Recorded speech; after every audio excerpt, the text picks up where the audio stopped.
Eu queria convidar os irmãos a abrirem a Bíblia em Mateus, capítulo de número 7. Nós faremos leitura do versículo de número 15 até o versículo de número 20. Mateus 7, de 15 a 20. Evangelho do Nosso Senhor, segundo o evangelista Mateus, capítulo de número 7, versículo de número 15 a 20.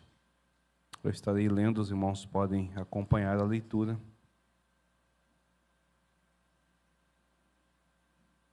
Nos diz assim a palavra do Senhor: Acautelai-vos dos falsos profetas, que se vos apresentam disfarçados em ovelhas, mas por dentro são lobos roubadores. Pelos seus frutos os conhecereis. Colhem-se porventura uvas dos espinheiros ou figo dos abrolhos? Assim toda árvore boa produz bons frutos, porém a árvore má produz frutos maus.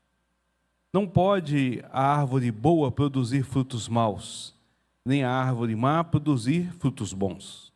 Toda árvore que não produz bom fruto é cortada e lançada no fogo.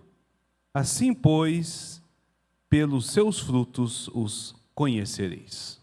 Vamos orar mais uma vez. Bondoso Deus, eis tua palavra viva sobre nós, aqui manifestando a graça e o poder do Senhor. E clamamos pelo teu Santo Espírito, que o Senhor venha falar aos nossos corações. De fato, venha nos instruir como lhe apraz. Em nome de Cristo Jesus. Amém. Meus queridos irmãos, a partir de agora, a partir do versículo de número 15, até o final do capítulo de número 7, o nosso Senhor Jesus, ele está interessado em ressaltar um único grande princípio. Há uma única mensagem que vai ser encenada, que vai ser mostrada, que vai ser falada de diversas vezes e de diversas formas aqui, que é a importância por entrar pela porta estreita e ter a certeza de estar caminhando ao longo deste caminho apertado. Então agora, como conclusão de tudo, o Senhor conclui, nos chamando, convidando, nos exortando, orientando a entrar pela porta estreita, e Ele vai falar e tratar deste assunto até o final, porque esta é a conclusão do seu sermão, né? Em outras palavras, nós temos um reforço desta mensagem, daquilo que está apresentado no versículo de número 13 e o versículo de número 14. É interessante porque o nosso Senhor, ele expressa esse ponto da forma de um convite, a forma de uma exortação, afirmando que cabe a nós entrar pela porta estreita e em seguida caminhar e continuar caminhando pelo caminho apertado. E ele vai nos alertando sobre os perigos, sobre os empecilhos e obstáculos que todos aqueles que adentram essa porta, todos aqueles que iniciam essa jornada, irão enfrentar. Durante todo o tempo, Cristo estará apresentando isso, mas ao mesmo tempo, ele continua enfatizando este princípio, entende? Ele não apenas nos conduz a essa porta, mas ele vai nos dizer sobre os perigos de passar por essa porta e caminhar neste caminho, as dificuldades que estaremos enfrentando, como nós devemos lidar, e ao mesmo tempo ele vai asseverando que o Evangelho não é apenas uma mensagem a ser ouvida. Tudo o que Jesus está fazendo aqui é para mostrar que o Evangelho não é algo a ser aplaudido, não é um espetáculo a ser visto, não é algo para ser simplesmente, tomei conhecimento. Não. O Evangelho é algo prático, é algo palpável, é algo que deve ser aplicado na vida de forma prática. E isso no dia a dia, no cotidiano de cada um de nós. Então, Jesus ele está reiterando tudo isso, e ele vai reiterar essa necessidade. E ele vai expressar isso de diferentes maneiras, mas sempre enfatizando o julgamento e o seu caráter. Tudo aquilo, então, que está sendo aplicado diante de nós. Não é uma questão superficial, não é uma questão de mera aparência, Mas a intenção é que a gente perceba que a necessidade de que a gente venha sondar os nossos próprios corações, que nós venhamos examinar a nossa natureza por completa e verificar se estamos realmente no caminho apertado. Então, todo o processo aqui vai trabalhar em cima desta realidade, tá certo? Vai trabalhar em cima deste contexto. E ele começa essa realidade, como ele já havia dito, mostrando os motivos pelo qual a gente deve passar pela porta estreita, e a razão principal é aquilo que ele vai dizer, e que ele vai esclarecer para nós, que tem duas portas. E nós devemos passar pela porta estreita porque a outra porta, que é a porta larga, ela conduz para a perdição. Ou seja, não é interessante para a gente, né? E aí ele está falando dessa perdição, se refere ao juízo final, ao julgamento mesmo, se refere mesmo à questão daquilo que é para a vida dos incrédulos, daqueles que não creem, né?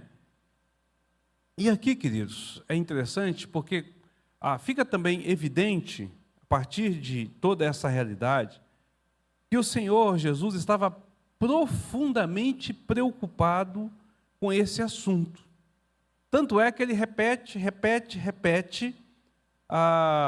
cada um dos pontos, e isso demonstra, mais uma vez, a perfeição do método que o Senhor Jesus usa como mestre, que é o fato de que você vai gravando, à medida que você vai repetindo aquele assunto, você vai fixando aquilo.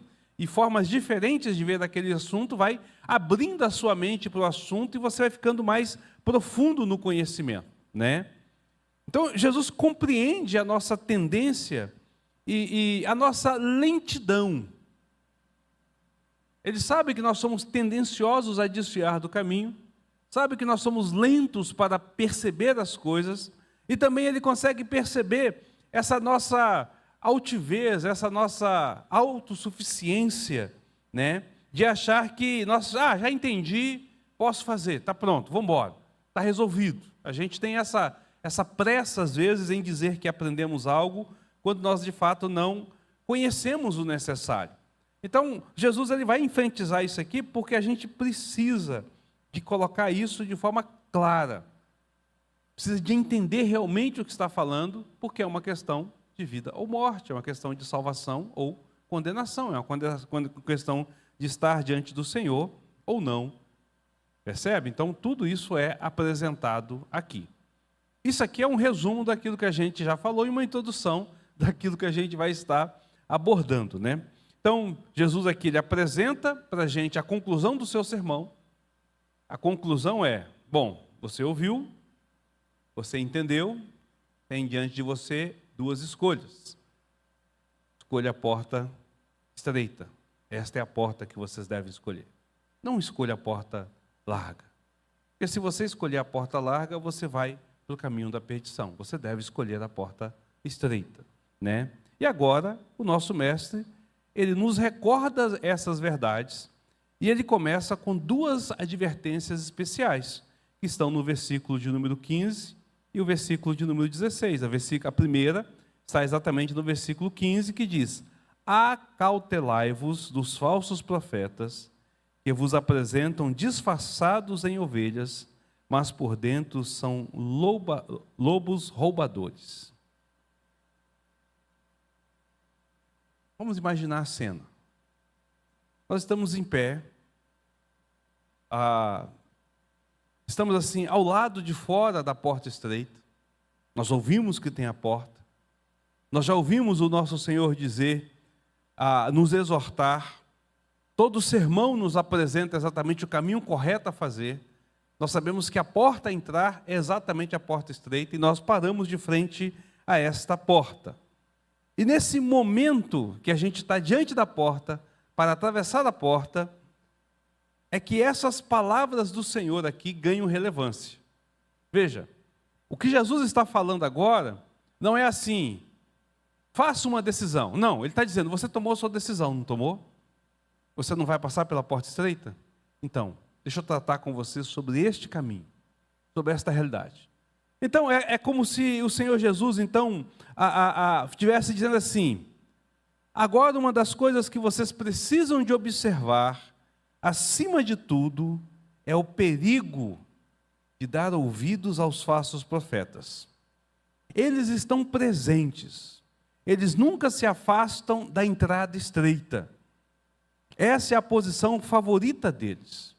No entanto, se vocês começarem a dar ouvidos a eles, vocês estarão completamente perdidos. Eles irão persuadir você e fazer com que você desista dessa porta estreita, ou que você ainda entre por essa porta estreita, mas não siga o caminho apertado. Então, nós devemos sempre estar alertas para o perigo representado por esses falsos profetas, por aqueles que se aproximam de nós de uma forma sutil, mas extremamente tentadora. É isso que ele está dizendo nesse versículo. Ele está dizendo: você está na porta para entrar, mas ainda agora surge algo que pode ainda atrapalhar a sua entrada ou atrapalhar a sua caminhada dentro deste caminho apertado. Se vocês não estiverem com bastante atenção diante disso.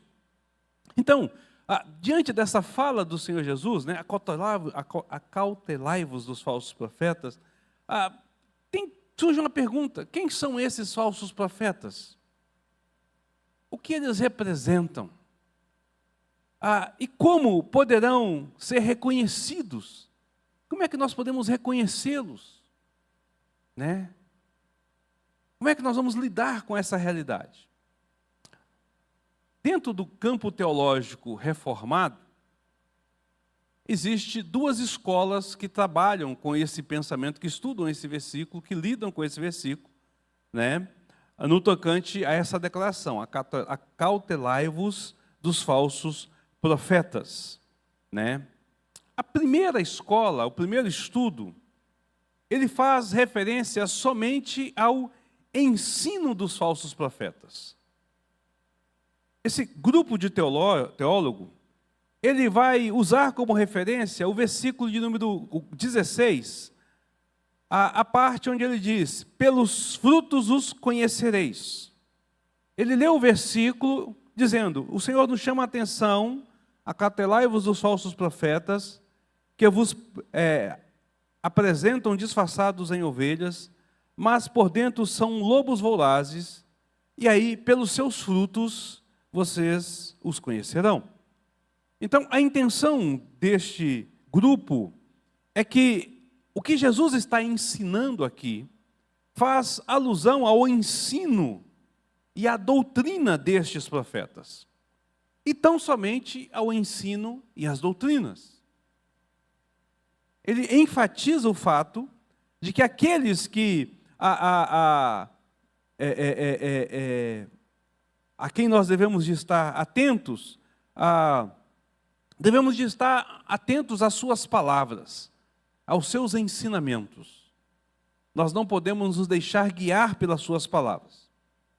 Esse grupo que pertence a esse tipo de pensamento, eles usam, por exemplo, a Igreja Católica, usam como exemplo a Igreja Católica Apostólica Romana, como exemplo do desvio da porta estreita. Os ensinos ali são totalmente distorcidos. Há uma sutileza em algumas coisas e há aberrações em outras. E nós, nos tempos modernos, porque nós estamos lidando com reformadores, poderíamos falar dos Testemunhos de Jeová, dos Adventistas, da CCB e de outras seitas que tem aí, que se dizem cristãos, mas o ensino deles não tem a ver com a verdade do Evangelho. Então você está na porta, mas você não passa pela porta, ou você passa e não caminha no caminho, porque aquele ensino, aquela doutrina, ela te joga o caminho largo. Ela tira você do caminho apertado. Então esse grupo diz isso. Olha, Jesus está nos chamando a atenção para que a gente preste bastante atenção naquilo que é ensinado, porque esses falsos têm distorcido essa palavra e é uma ameaça para a gente. Está claro isso aí? Tranquilo? Mas existe um segundo grupo. E esse segundo grupo, ele discorda inteiramente do primeiro grupo. Enquanto o primeiro grupo entende que é da opinião de que Jesus está falando do ensino, esse segundo grupo fala que Jesus está falando do perigo das pessoas. A ênfase de Jesus está em acautelai-vos dos falsos profetas disfarçados de ovelhas. Então aqui não se trata da doutrina, mas se trata das pessoas, né? Pessoas que até têm o ensino correto, até falam coisas certas, mas as suas vidas destoam do seu ensino. São hipócritas. Falam, mas não praticam. Esse é o perigo deles. Você vê um discurso bonito, vê uma fala bonita, vê uma postura bonita, mas quando você caminha com ele, o caminhar dele não é aquilo coerente com a sua fala, com o seu ensino. Então nós devemos tomar cuidado com ele. O Dr. Alexander Maclaren, que foi um grande expositor bíblico do século XVIII, ele fala assim, para nos dar um exemplo, ele vai citar assim: não encontramos aqui um teste para detectar os hereges, mas antes um teste para desmascarar os hipócritas, e especialmente os hipócritas inconscientes. O argumento de Maclaren aqui é que essas palavras a qual Jesus está falando, ele não está se referindo à doutrina especificamente, mas à postura da pessoa. Ele vai dizer que Jesus está ensinando a sua igreja no início. E para quem estava ali naquele período, ele olhava para um judeu e imaginava aquele judeu como um fiel das Escrituras. Ele tinha atitude de judeu, ele tinha práticas judaicas. Mas no final havia um discurso incoerente.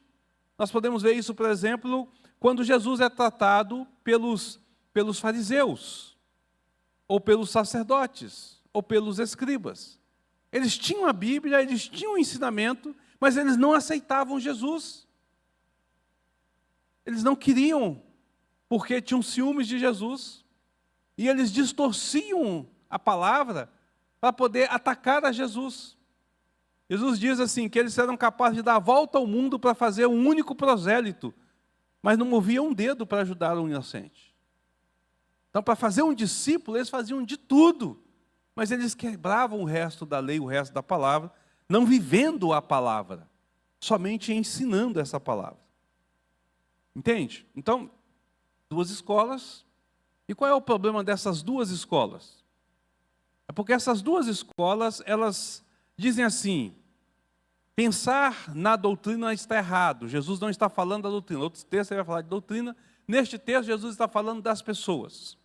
E o outro grupo diz assim: não, pensar nas pessoas está errado porque Jesus está falando tão somente da doutrina. E aí? Para qual lado nós vamos? Faz sentido os dois ensinos, não faz? Faz sentido as duas falas que ele coloca aqui. Bom, eu diria que em última análise, não importa muito para qual desses lados nós iremos pender. Mas eu prefiro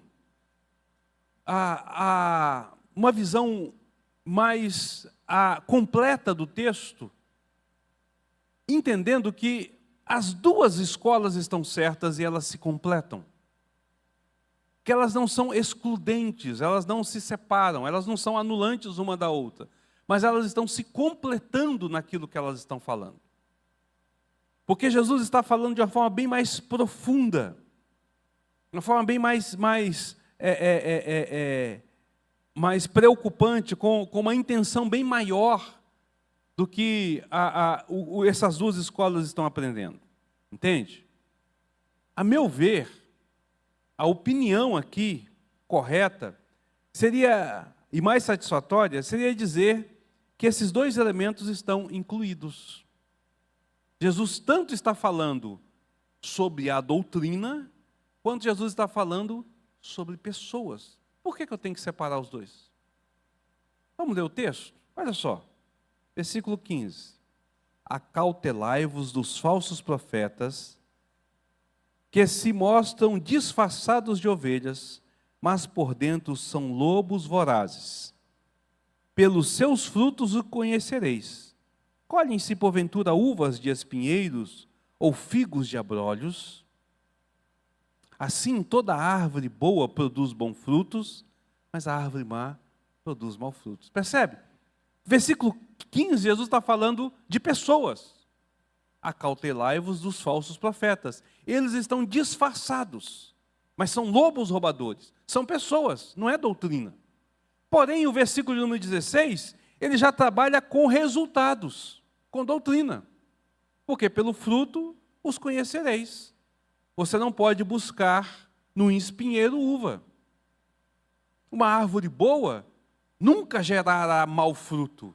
E uma árvore má não poderá resistir ou gerar fruto bom. O resultado daquilo que é. Então Jesus está trabalhando as duas coisas aqui. Ao mesmo tempo que ele está lidando com pessoas, ele está lidando com doutrina. E isso faz todo sentido com aquilo que o Senhor Jesus tende a querer nos ensinar. Quando nós observamos então as palavras do Mestre, nós podemos constatar que há uma sutileza mais profunda quanto a esses falsos profetas. Que há um cuidado maior nosso para olhar para esses falsos profetas. Jesus vai nos dizer que esses indivíduos aqui, eles estão disfarçados de ovelhas, eles estão vestidos. Eles estão com uma veste, como se fosse de ovelha. Lembra do desenho animado? Tinha um desenho que tinha um cordeirinho que falava, olha lobo, ó lobo, ó lobo, ó lobo. Sempre o cordeirinho estava querendo escapar do lobo, o lobo queria pregar ele. Isso é muito antigo, não sei se vocês vão lembrar. Eu lembro, eu adorava de assistir. Né, o branquinho e tal, e ela gritava, ó lobo, ó lobo, ó lobo, ó lobo. Aí vinha o cachorrão e batia no lobo. Tem um episódio que o lobo compra uma fantasia e ele veste e fecha o zíper e ele fica igual uma ovelha. E aí ele vai para o meio das ovelhas igual uma ovelha. Ele tem cara de ovelha, ele tem rabo de ovelha, ele tem pelo de ovelha, mas por dentro ele é um lobo. A ideia aqui é essa. Veja, a ideia aqui não é uma capa somente. A ideia aqui é uma transfiguração externa completa. Você não vai reconhecê-lo olhando externamente. Ele é igual a você. Essa é a ideia que Jesus está apresentando. O falso profeta é alguém que está ali, no seu meio, inserido, disfarçado. Disfarçado. E você não consegue externamente olhar para ele e perceber que ele está ali disfarçado. Essa é a intenção de Jesus. Falar dessa pessoa que está ali em nosso meio, né? Então, a questão inteira é extremamente sutil, porque, do ponto de vista nosso, como é que nós vamos localizar essas pessoas? É fácil para um cristão fiel não ouvir um padre. Ele tem outra característica religiosa. Se você está conversando com um cristão, com alguém que se denomina cristão na rua, e essa pessoa chega perto de você e fala assim, não, eu sou testemunha de Jeová, você já muda o seu comportamento com ela. Espera aí, tem uma coisa errada aqui. A característica dela muda imediatamente. Você consegue identificar pela forma externa. Tá certo? Mas Jesus está dizendo que há em nosso meio, interno, lobos roubadores. Estão transvertidos, estão vestidos. E aí Jesus está falando da igreja. E ele diz, eles estão à porta. Estão ali à porta. E a gente tem que tomar cuidado com toda a sutileza deles. Abra a sua Bíblia em 2 Pedro, capítulo 2, versículo 1. 2 Pedro 2, versículo 1. E eu vou pedir para nossa irmã Sandra fazer a leitura para a gente. 2 Pedro 2, versículo 1.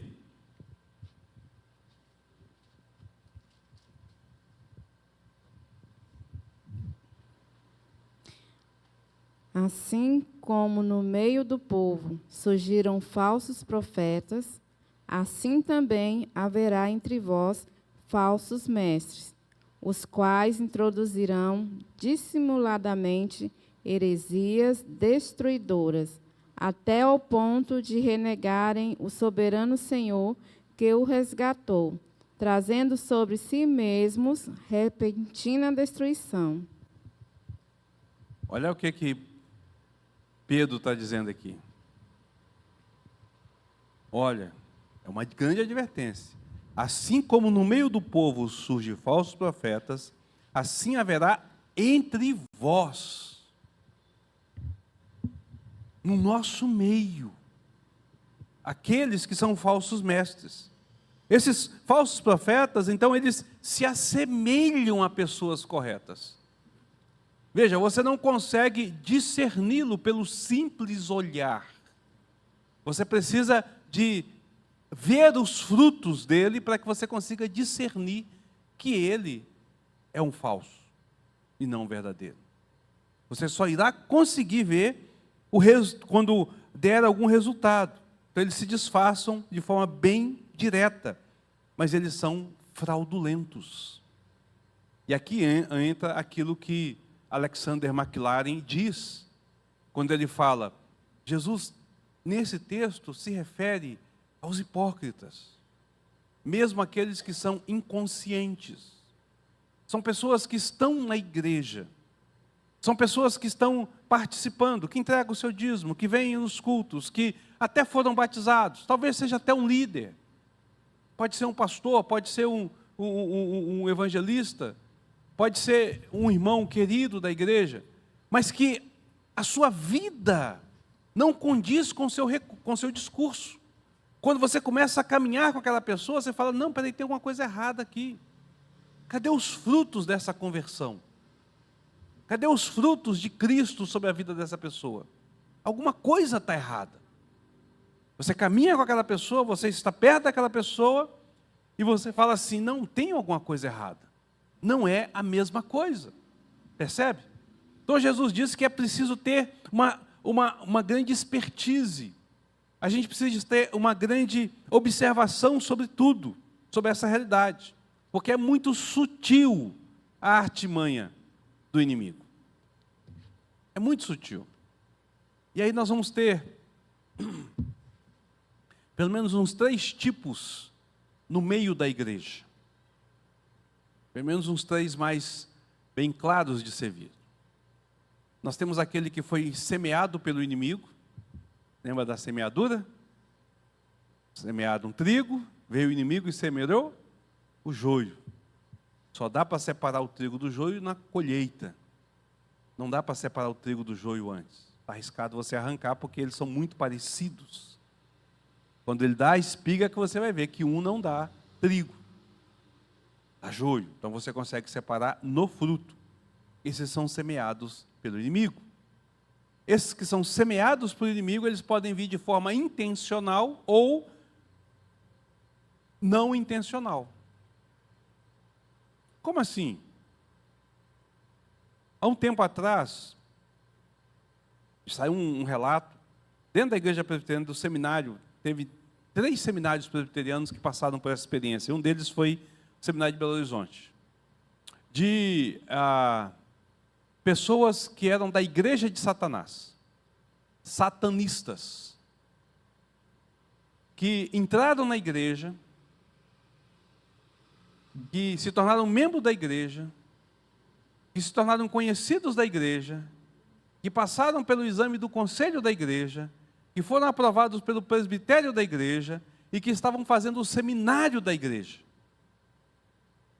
E no 4º ano, lá em Belo Horizonte, no 4º ano, esses duas pessoas que estavam lá, que eram do Espírito Santo, se converteram. Estava para sair para ser pastor.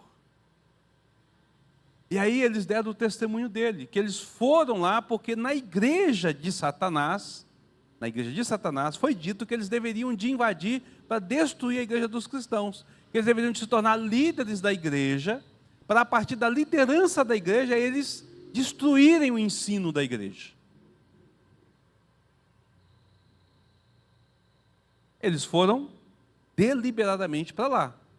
Há um tempo atrás circulou um vídeo de uma conferência de esquerdistas, né, de comunistas que detestam a igreja, falando, e uma mulher falando, nós temos que entrar na igreja, nós temos que ir lá e se tornar professoras de escola dominical para a gente ensinar lá na igreja, para que a gente precise de capturar aquelas crianças, porque a igreja tira elas da gente. Isso é intencional, é um agente de Satanás. Ele vai se comportar melhor que muita gente, você só vai participar disso porque ele está intencionalmente querendo fazer as coisas. E não pense você que isso não é possível, porque é possível.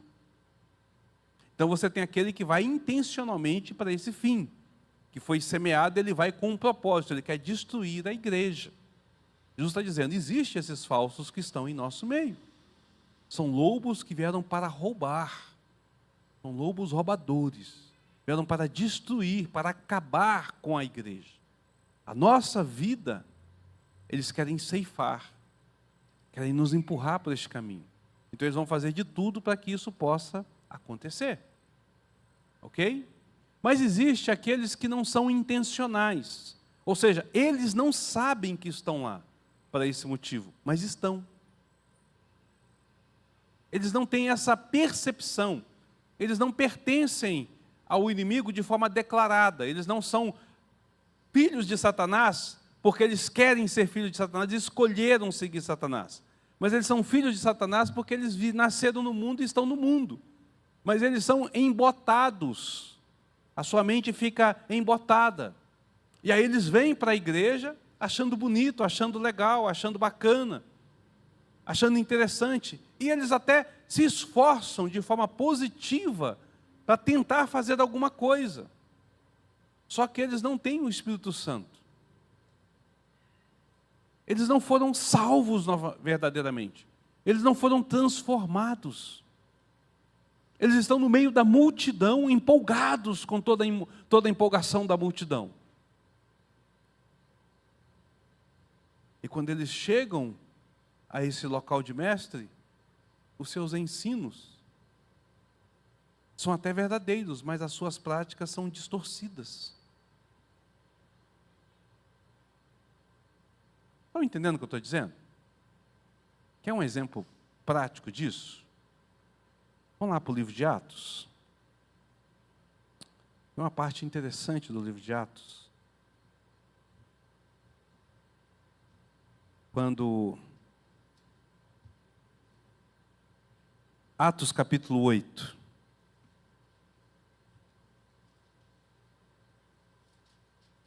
Fala de Simão o mágico. É interessante esse texto. Capítulo 8, versículo 9 diz assim: havia certo homem chamado Simão, que ali praticava mágica, iludindo o povo de Samaria, insinuando ser ele um grande vulto. Ele era um enganador, um charlatão. Era um charlatão. Estava enganando o povo, tá certo? Ao qual todos davam ouvidos, do menor ao maior, dizendo: este homem é o poder de Deus, chamado o grande poder. Aderiram a ele porque havia muitos os iludia com mágicas. Quando, porém, deram crédito a Filipe, que os evangelizava a respeito do reino de Deus e do nome de Jesus Cristo, ia sendo batizados, assim homens como mulheres. O próprio Simão abraçou a fé, tendo sido batizado, e acompanhava Filipe de perto, observando extasiado os sinais e grandes milagres praticados. Olha que coisa interessante. Esse Simão diz que ele abraçou a fé, que ele foi batizado. Ele estava empolgado com a campanha evangelística de Filipe. Ele ia de perto, vê os milagres e se maravilhava com aquilo. Estava entusiasmado, ele próprio havia abandonado as suas práticas mágicas. Ele deixou de estar enganando o povo para estar seguindo lá. No meio da gente, vai falar, cara, o cara se converteu, é crente agora. É uma pessoa que está buscando a Deus, que está ali entusiasmado, está animado. Eu acho interessante que você não vai encontrar na Bíblia, no livro de Atos, textos que falam de forma tão positiva do entusiasmo de alguém. Lucas faz questão de dizer, observando extasiados sinais e milagres praticados. Estava muito empolgado. Bom, o texto nos diz, continua dizendo que então, por conta do que estava acontecendo, Deus envia ali a Pedro e João, eles descem até Samaria. Quando eles descem a Samaria, então eles começam a orar e impor as mãos sobre aqueles que haviam se convertido ali, para que eles pudessem manifestar o poder do Espírito Santo. Esse é um outro assunto, depois nós vamos tocar nesse assunto. Mas ali eles começavam então a ter a manifestação, né, do Espírito Santo sobre a vida deles, né? Versículo 17. Então lhe impunham as mãos e recebiam estes o Espírito Santo. Versículo 18. Vendo, porém, Simão, que pelo fato de imporem os apóstolos as mãos, era concedido o Espírito Santo, olha aí, ofereceu-lhes dinheiro, propondo, concede-me também a mim este poder, para que aquele sobre quem eu puser as mãos receba o Espírito Santo. A casca é de cristão, o interior não. O embusteiro, o enganador, aquele que aproveitava da situação para ganhar dinheiro, volta a ele, opa, isso aqui é um bom negócio. Eu vou pagar para ter esse poder também, porque aí o que vai acontecer? Eu vou orar e as pessoas vão passar a me seguir também. É só impor as mãos e as pessoas vão seguir também. Vou voltar ao que eu era antes. Dentro da igreja eu vou crescer, eu vou ser visto. Qual é a intenção dele? Não é glorificar o Senhor, a intenção dele não é honrar o Senhor, a intenção dele não é louvar o Senhor, muito menos se humilhar diante do Senhor. A intenção dele é que agora é exatamente adquirir poder, status, ser visto e até ganhar um dinheirinho com isso, se der bobeira. Essa é a intenção dele. Versículo de número 20. Pedro, porém, lhe respondeu: o teu dinheiro seja contigo para a perdição, porque julgaste adquirir por meio dele o dom de Deus. Não tens parte nem sorte nesse ministério, porque o teu coração não é reto diante de Deus. Arrependa-te, pois, da tua maldade, e roga ao Senhor, pois talvez te seja possível, que seja perdoado o intento do seu coração. Talvez te seja perdoado o intento do coração, pois vejo que estás em fel de amargura e laço de iniquidade. Pedro está descrevendo o que ele é por dentro. Respondeu, porém, Simão e lhes pediu: rogai vós por mim ao Senhor, para que nada do que disseste sobrevenha sobre mim. Eles, porém, havendo testificado e falado da palavra do Senhor, voltaram para Jerusalém e evangelizavam muitas aldeias e samaritanos. Estava tudo bem. Enquanto ele não abriu a boca, enquanto ele não praticou, estava tudo bem. Ele era o crente. Mas as suas práticas não condizem com o novo nascimento. E Pedro diz: tu não nasceu de novo. Você precisa nascer de novo. É uma pedra de tropeço, é um falso profeta, é alguém hipócrita dentro da igreja. Não por deliberação. Veja, o texto não diz que ele deliberadamente queria isso. Ele foi até por boa vontade, ele foi por curiosidade. Ele foi porque aquilo chamou a atenção dele, mas ele não foi transformado. E ele seguiu o caminho até que a sua máscara caiu e mostrou quem ele era por dentro. Então, as duas coisas estão aqui. Percebe? Tanto o ensino errado, aqueles que vêm para distorcer e ensinar errado, como aqueles que até praticam certo, mas vivem de forma errada e acabam destruindo a vida de pessoas. Quantas são as pessoas que talvez você conheça, eu conheço um bocado, de pessoas que se desviaram, que abandonaram a igreja, que saíram do local por um escândalo, por ter acreditado naquela pessoa e ter visto algo naquela pessoa, e de repente aquela pessoa teve uma prática que não há arrependimento, não há volta, falando, mas gente, fulano é crente desse jeito. E aquilo trouxe um peso que a pessoa agora eu não quero ser mais crente, agora eu não quero estar mais com esse pessoal, agora eu não vou estar mais nessa igreja. E quantas são as pessoas que vieram com boa vontade, clamaram ao Senhor, e aí começaram a seguir pessoas que começaram a ensinar errado e se distorceram no caminho, porque o ensino doutrinário está errado. Então Jesus diz, tenha cautela. Pergunta, comentário, alguém?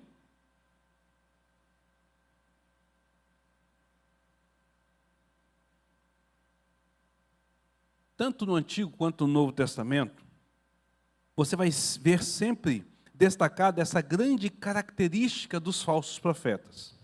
A sua sutileza é que realmente constitui o perigo.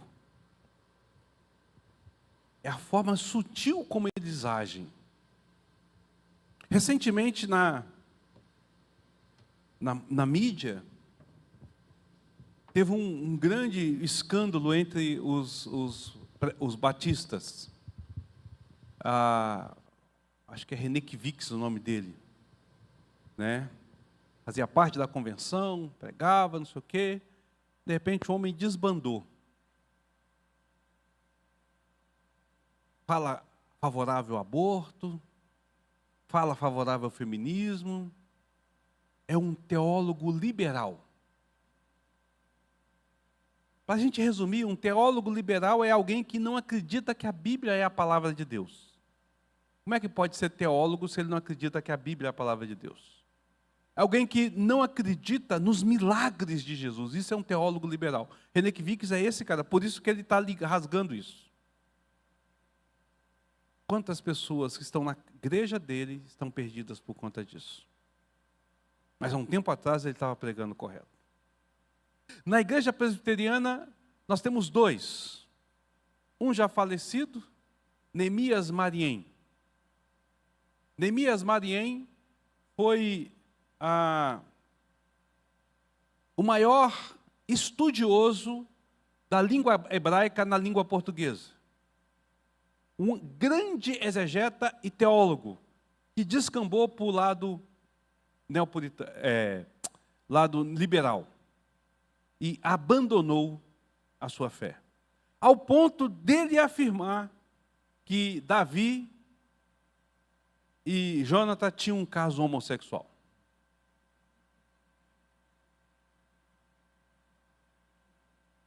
Foi um grande exegeta. Ele é o fundador da Igreja Presbiteriana Unida, a IPU. E ela é unida porque ela é ecumênica. Ela não tem bases nem formas. Ele, junto com outros, formaram a IPU. Não confunda a denominação IPU com a Igreja Presbiteriana Unida de São Paulo. A Igreja Presbiteriana Unida de São Paulo pertence à Igreja Presbiteriana e ela tem o nome Unida por outro motivo. Ela é chamada de Igreja Presbiteriana Unida de São Paulo. A outra é a Igreja Presbiteriana Unida somente. Tem várias denominações. Totalmente desviado. O segundo nome ainda está na internet e ainda faz um certo sucesso. Caio Fábio. Quem conheceu Caio Fábio no passado, e quem teve acesso aos livros do Caio Fábio no passado, fala assim, que evangelista,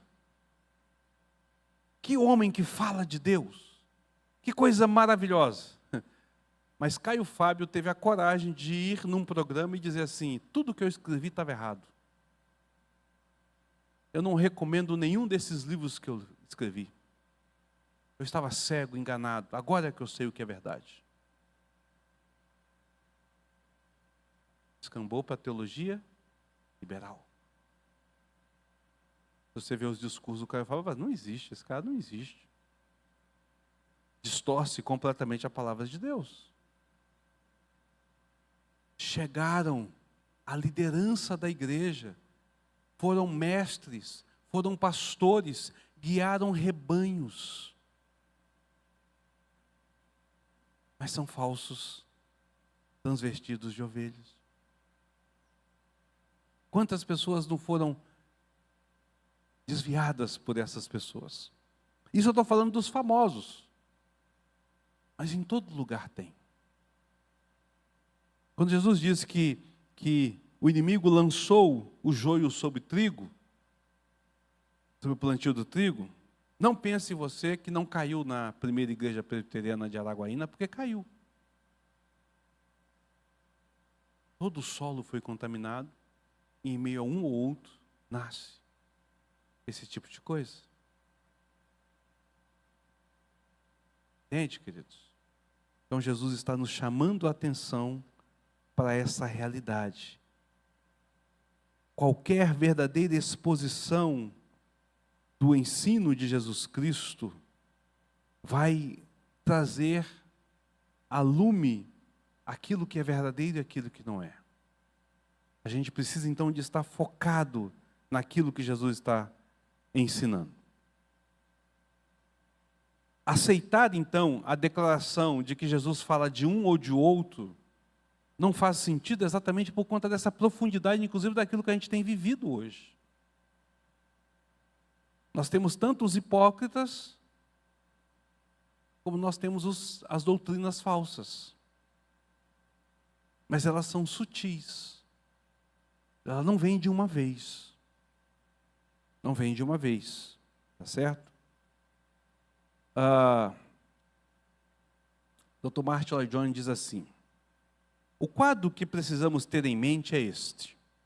O falso profeta é um indivíduo que se aproxima de nós, dando-nos a impressão inicial de ser tudo quanto seria desejável em alguém. Ele é gentil, agradável, atencioso, de modo geral é bastante equilibrado, ele emprega muito dos nossos vocabulários, parece ser um bom crente, a princípio passa facilmente por um verdadeiro crente, suas ações externas são bastante convincentes, até que conhecemos os seus frutos, os seus verdadeiros frutos.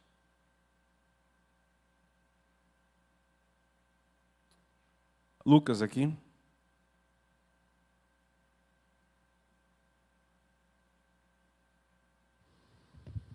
Pastor, só uma opinião do senhor. A sua opinião, esses falsos mestres possuem crentes falsos ou crentes cegos? São pessoas que não conseguem enxergar, ou são pessoas que querem só ver aquilo que está sendo falsamente porque não procuram aquilo que é correto? Eu diria que são as duas coisas. Porque você tem aquele que é consciente e ele está tentando, de alguma forma, aplacar no seu coração a verdade. Ele evita pensar, evita falar, evita lidar com isso e ele vive uma falsa... Ele apresenta uma falsa verdade para ele. Entendeu? Ele vai dizer assim, não, isso é... Existe aqueles que estão cegos, eles não conseguem perceber porque o Espírito Santo simplesmente não abre a mente deles. Ele não tem o discernimento para entender isso. Ele não consegue perceber o quão ruim ele está sendo com a postura dele. Eu acredito que você tem essas duas realidades. Eu conheci um presbítero da igreja presbiteriana que deixou a igreja presbiteriana, mas assim, era incrível. Ele era presbítero da igreja e ele ensinava numa classe de catecúmenos. Mas ele não tinha certeza da salvação. E ele falava que ninguém podia ter certeza da salvação. Quando ele ensinava na classe de catecúmenos, ele ensinava que ninguém podia ter certeza da salvação. Como pode isso?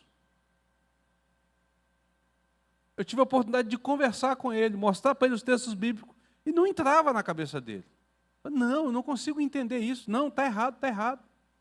Eu falei, como não está errado? A igreja o afastou por conta disso.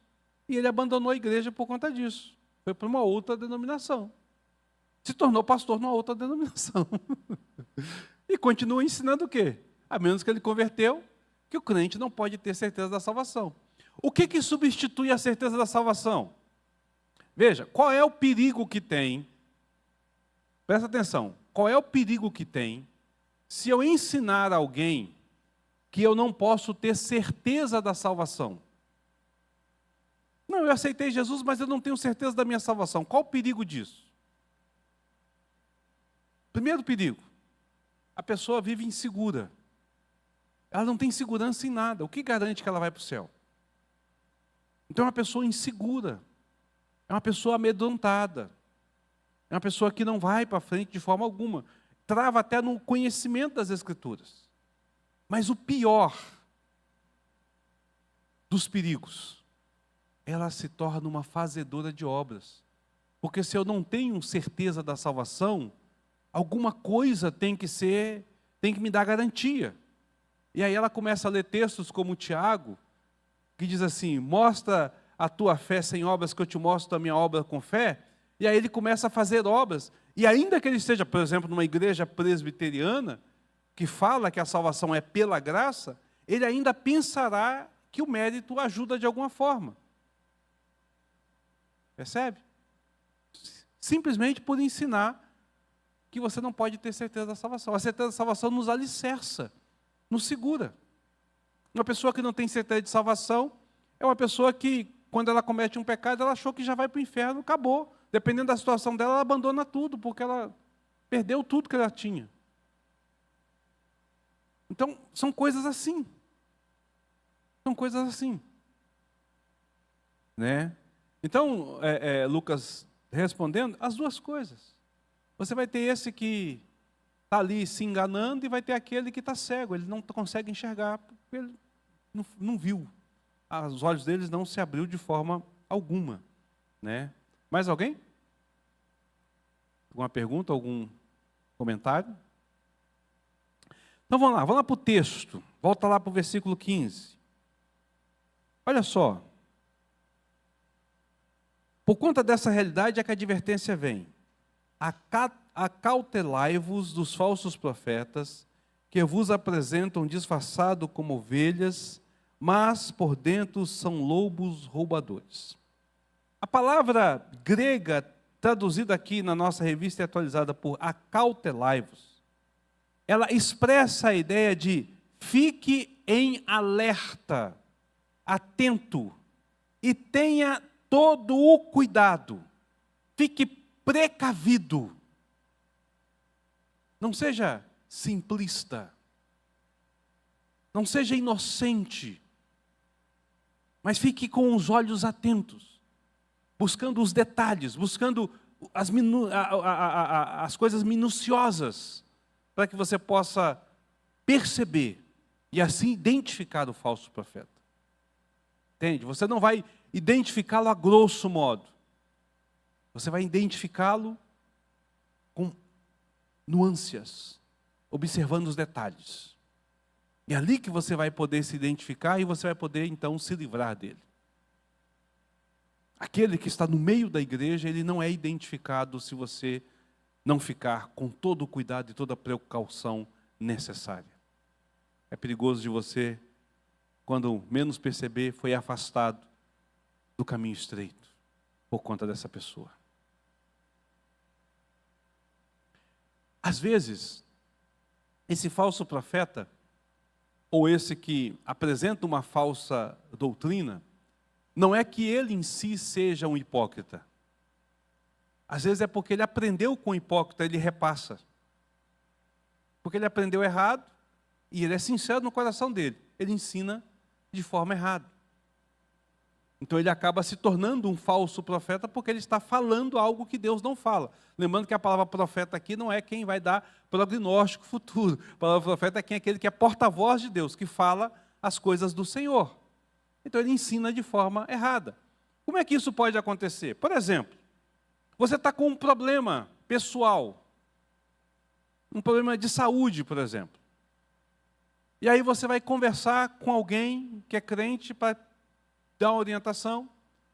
E aí essa pessoa fala assim, não, você deve confiar somente em Deus. Vamos fazer uma campanha de 21 dias de oração, e Deus vai curar você. Você não precisa de ir no médico, você não precisa de fazer cirurgia, Deus vai curar você. E é uma pessoa fiel ao Senhor. Ela aprendeu isso errado de alguém, não aprendeu? Porque a Bíblia não diz que é para fazer desse jeito. Ou então, quando a pessoa chega e fala assim, eu estou com um problema no meu casamento, e a pessoa fala assim, todo homem não presta, não vale nada. Homem nenhum vale nada. Presta. Abandona logo esse caboclo, separa logo, é a melhor coisa que você faz. Inclusive, eu tive um amigo, ou eu não sei o quê, eu passei por essa experiência, e a pessoa não vai para a Bíblia. Ainda que ela seja fiel, o ensinamento dela está errado. Percebe? Então você tem que estar atento às nuances das coisas. O que a Bíblia diz? O que a Bíblia diz? Há um tempo atrás, na igreja reformada e na igreja presbiteriana do Brasil, era ensinado o seguinte, aquilo que diz a nossa confissão de fé, que nós devemos de guardar o dia do Senhor, o domingo. Era ensinado isso. De que nós deveríamos de ordenar os nossos negócios de tal forma que no domingo eu deveria de estar com ele livre para dedicar ao Senhor, para poder participar da escola bíblica dominical e do culto à noite. Porque assim nós estaríamos também cumprindo o quarto mandamento. Porque o dia do Senhor ainda continua. Durante muito tempo isso foi ensinado em algumas igrejas e alguns pastores ainda ensinam esta realidade. Chegou um tempo em que uma leva de pastores, por conta de teólogos liberais que invadiram o seminário presbiteriano, falaram que você não precisava mais de se preocupar com o dia do Senhor. E distorceram a fala de João Calvino, que diz assim, todo dia é dia do Senhor. Então você não precisa de tirar um dia específico para adorar o Senhor. Besteira. O mandamento do dia do Senhor não precisa de ser seguido a ferro e fogo. Realmente não precisa de ser seguido a ferro e fogo. Mas você pode fazer o que você quiser. Então ele rasgou a Constituição da igreja, a confissão de fé da igreja, rasgou o manual da igreja e rasgou a Bíblia. E alguns começaram a ensinar isso porque cresceu muito o adventismo. E aí os adventistas falam assim, vocês estão errados porque a Bíblia usa a palavra sábado, ela não usa a palavra domingo. E por não ter o conhecimento teológico correto para dizer por que é o dia do Senhor é o domingo, falaram isso. E o que aconteceu com a igreja? A gente não guarda mais o dia do Senhor. A gente não se importa mais com o dia do Senhor. Mas ele continua estando aqui. Ele continua sendo o dia do Senhor. E eu ainda devo de ordenar os meus negócios de tal forma com que eu possa tirar esse dia para adorar o Senhor. Continua sendo o ensinamento. Não a ferro e fogo, como os adventistas. Não é para a salvação, mas é porque eu sou salvo. Percebe? Então o ensinamento ele vai distorcendo. Então nos coloca para fora do caminho estreito. Coloca para fora do caminho estreito. Eu preciso de estar atento a essa realidade. Então, quando ele coloca aqui essa ideia, seja precavido. Eu gosto muito do texto de Atos que fala que os bereanos eram mais nobres que os outros. Porque Paulo falava e eles corrigiam na palavra. É isso mesmo que a Bíblia diz? Buscavam conhecimento à luz das Escrituras. É mais ou menos isso que o Senhor Jesus está dizendo. Eu estou ensinando aqui, faz sentido à luz da palavra de Deus? O que eu estou ensinando aqui tem a ver com o texto que está sendo dito? Tem a ver com os textos que foram lidos? É isso que Jesus está pedindo para a gente fazer. Não dê atenção a qualquer voz, porque ela ali naquela porta ela vai estar justamente para te desviar do caminho e te fazer cair. E aí te afastar do caminho correto, que é o caminho estreito. Pergunta, comentário, crítica, concordo, discordo? Alguém? O Daniel ali. Boa noite. Eu tenho uma pergunta. É porque na continuidade, né, Jesus ele fala sobre a questão dos frutos. E aí é uma dúvida mesmo, né? É uma dúvida meio besta, mas talvez outras pessoas também tenham, que é a questão de quando se analisa esses frutos, né? Porque a gente entende a fruto como resultado das ações. O que tem certas pessoas, como o senhor colocou, tem certas pessoas que a gente vai ver o resultado, vai perceber que ela não é de fato um convertido, né, um cristão ali genuíno, por causa de escândalos, por causa de certas decisões. Só que existe algum princípio nesse comportamento, porque assim, por exemplo, nós temos muitos escândalos hoje, dadas as várias denominações e etc., em que todos se alegam cristãos, né? A gente sabe que tem muita seita, tem muita confusão, mas tem muita denominação que não é considerada seita, de fato não é seita, mas que continua. O próprio presbiteriano também, volta e meia, tem alguma coisinha aí que é meio preocupante, né? E isso me lembra muito, que eu não vou lembrar, eu acho que é o livro Laranja Mecânica, que é um livro de ficção, né? Mas que é um livro que retrata muito a questão de corrupção e negligência, o crime, etc., né? Eu não sei se é esse livro, eu posso estar enganado, pode ser outro livro, mas eu acho que é o Laranja Mecânica, que ele diz algo como isso, né? Que é, se nós não observamos os comportamentos iniciais, nós alimentamos o crime, né? Ou seja, se nós não conseguimos identificar essas, vamos colocar assim, negligências, problemas que acontecem desde a raiz ali de quando a pessoa entra na igreja, se não tem essa fiscalização da parte da própria comunidade, das autoridades e por aí vai indo, você acaba abrindo muitas portas para que aquela pessoa se desenvolva, inclusive gerando escândalos, às vezes até ela sendo na verdade, uma pessoa cristã, mas que por causa dessa falta de fiscalização, ela cometeu erros, né? Eu quero saber se isso se aplica ao caso dos falsos profetas, né? Primeiro o seguinte, o texto não fala de escândalos. A ideia de associar frutos a escândalos, a resultados, não está bem claro. Não é bem isso que o texto diz. O texto diz o seguinte, toda árvore produz um fruto. Tá certo? Então você vai lá e produz o fruto. Uma árvore que ela... Eu não entendo de agricultura, mas no tempo da produção, ela fica vistosa. Vou dar o exemplo de Jesus na figueira. Jesus foi até a figueira, buscou um figo e não tinha figo. Por que ele foi buscar figo naquela figueira, mesmo não sendo o tempo de figo? Porque ela tinha características de que estavam produzindo figo. Mas ela não produziu, né? Porque ela só tinha a beleza de produção, mas não tinha resultado daquilo, não tinha realidade aquilo ali. Então, a ideia que Jesus está colocando aqui é que você vai buscar o fruto, a primeira coisa é que você vai buscar o fruto na coisa certa, né?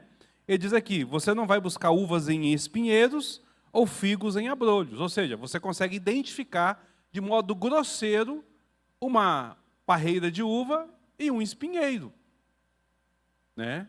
A menos que você não entenda nada do que é uva e do que é espinho, mas você vai, não, eu sei que aqui é uma parreira de uva, vai ter uva, e aquilo ali é um espinheiro. Então ele coloca duas características assim, bem distintas, que você consegue identificar de forma bem clara, como se ele estivesse dizendo assim, nós temos aqui pé de caju e manga, você não vai no pé de caju buscar manga, você vai buscar caju. Então ele coloca de forma bem clara essa questão. Depois ele coloca de forma mais distintas, tem frutos bons e frutos maus. As árvores boas produzem frutos bons e as árvores más produzem frutos maus. E aí você vai perceber que ele vai dizer frutos, ou seja, uma constância. Vai haver uma produção constante a cada temporada, a cada época, a cada situação. Jesus deu exemplo disso quando ele falou daquela que o rapaz que plantou, acho que foi eu não lembro mais a parábola exata, mas eu acho que plantou uma parreira de vinho, plantou uma oliveira, e aí não produziu, não lembro se era oliveira ou se era uva, e aí ele mandou, corta logo essa árvore e joga fora. Aí o cara falou, não, deixa eu ir lá, afofar, cuidar da terra, dá mais um ano para ela. Se ela não produzir, aí nós vamos cortar ela. Nós não sabemos se produziu ou não. A palavra não termina. Mas Jesus contou essa palavra para dizer assim, ela precisa de dar fruto. Então, qual o fruto que a minha vida está dando? Se eu sou cristão, a minha fruto é um fruto de cristianismo. Qual é o fruto cristão? Vida de santidade. Não significa que eu não possa cometer um pecado ou uma falha. Significa que se eu cometer um pecado ou uma falha, eu vou me arrepender e vou voltar à minha origem. Esse é o princípio cristão, tá certo? Você vai produzir um fruto que vai gerando nesse sentido. A vida vai caminhando em santidade. Lembra que eu falei que andar no caminho estreito é andar em santidade. Então, hoje eu posso ter algo que eu não consigo perceber como pecado, porque está embotado diante de mim, mas amanhã, à luz do Evangelho, no crescimento, eu posso perceber que aquilo é um pecado, e eu vou afunilando aquilo. E aí eu vou abandonando aquela situação. Esse é o fruto que eu vou produzindo. Jesus está dizendo, entendeu? É essa a realidade, eu estou caminhando nessa direção, tá certo? Então, não necessariamente significa escândalos, essas coisas todas, né? Significa essa caminhar quando eu percebo. Dá um exemplo bobo aqui, mas para a gente poder entender isso. Eu prefiro ir num jogo de futebol ou vir para o culto? Se no domingo à noite a minha preferência é o jogo de futebol toda vez em vez do culto, alguma coisa está errada. Porque o meu fruto deveria de ser prazer na igreja. Entende? Prazer na igreja. Então eu preciso de avaliar a minha vida à luz dessa questão. Dando um exemplo simples de futebol, né? Não significa que você não queira assistir o jogo ou não goste de jogo. A grande questão é, qual a escolha que você tem naquele momento ali e qual é a prioridade da sua vida? A minha prioridade é o Senhor. Então eu vou buscar servir o Senhor. Então são coisas assim que a gente vai perceber, né? Ou ensinos, como eu falei. Não, eu não tenho certeza da salvação. Espera aí, tem uma coisa errada. Cadê o fruto? O Espírito Santo está em você. Testifica, a Bíblia fala que o Espírito Santo testifica comigo que eu sou filho de Deus. Ele é o selo desta realidade. Ou eu aprendi errado, e aí eu preciso de corrigir o aprendizado, ou eu não nasci de novo. É simples assim. Se mesmo sendo ensinado eu não entendi, eu preciso de entender que eu não nasci de novo. Agora pode ser que eu tenha sido ensinado errado. Então essa que é a ideia. O caminho apertado e permanecer no caminho é exatamente isso. As pessoas que vão estar comigo ali, ou que vão ao caminho, me orientando, elas podem me tirar dessa direção por ter um ensinamento errado. Acho que eu expliquei para você, né? Consegui explicar essa... Mais ou menos. Mais ou menos. Mas a ideia, Daniel, não tem a ver com escândalos em si. Tá certo? A ideia tem a ver com a vida diária. Agora, você fala assim, como é que eu posso perceber isso? Só caminhando com a pessoa. É o que Jesus falou.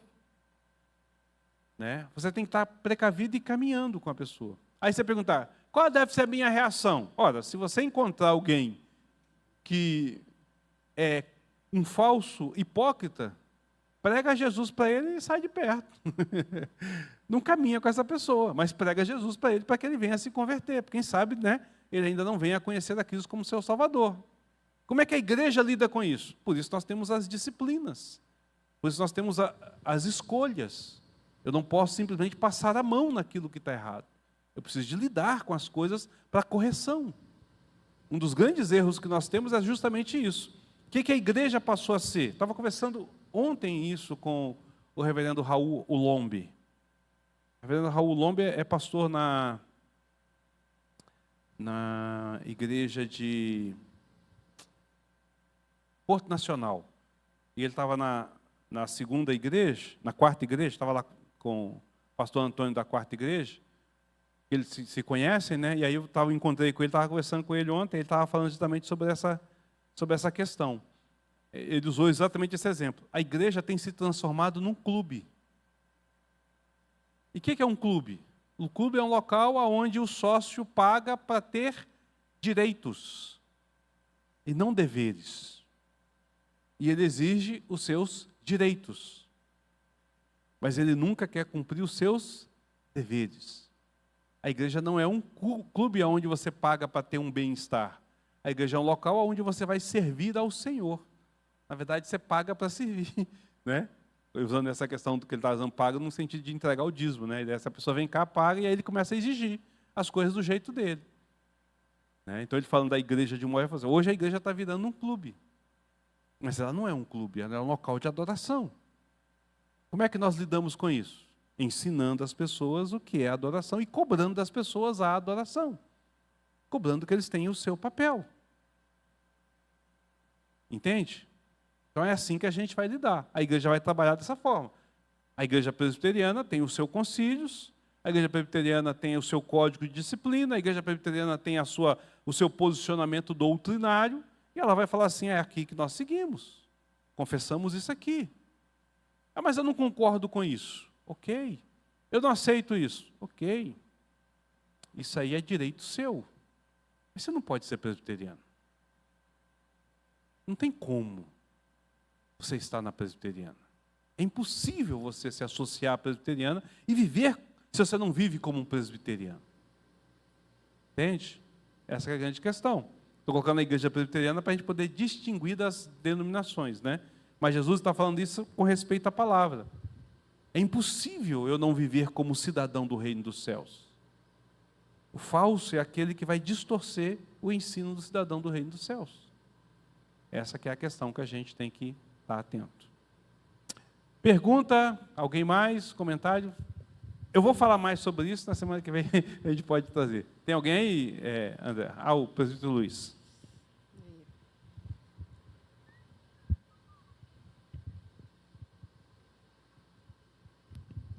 Eu acho, assim, a forma da igreja presbiteriana, que era o ensino dela, ela não vai mudar a doutrina por causa de uma pessoa, do seu ensino, do que ele diz que gosta ou não gosta. Ou ele muda, ou ele não segue ela, porque ela não muda o seu padrão de doutrina para agradar as pessoas. E eu achei isso interessante nela, porque os anos que a gente caminha, o ensino dela é um só. Ela caminha na direção da palavra. Amém. E tem que ser na palavra mesmo, né? E se sair da palavra, a gente tem que sair dela, porque nós seguimos a palavra do Senhor, ao princípio nosso. Irmão, nós vamos parar por aqui. Semana que vem a gente retorna, dando continuidade, né? Eu li até o versículo 22, quero ver se a gente encerra esse versículo. Mas eu queria que você prestasse atenção exatamente nisso. Que se tiver que ficar uma lição no seu coração, fique essa lição. Jesus nos chama a atenção para perceber que na nossa caminhada de santidade se levantará falsos profetas. Haverá aqueles que estarão tentando nos desviar da porta ou do caminho estreito.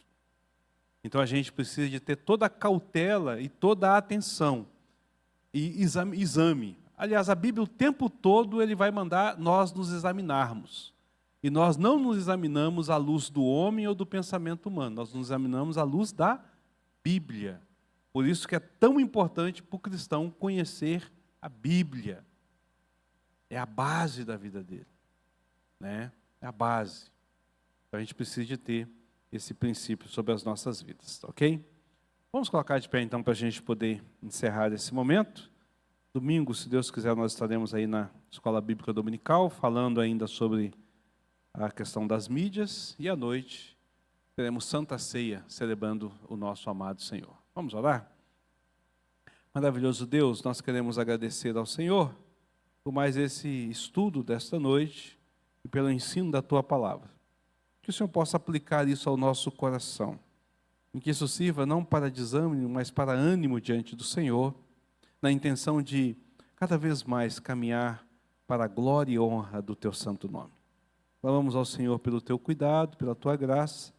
Peço ao Senhor que nos leve para os nossos lares, continue nos abençoando no decorrer dessa semana, e que domingo nós possamos estar aqui, tanto amanhã como na noite, para aprender e louvar mais do Senhor.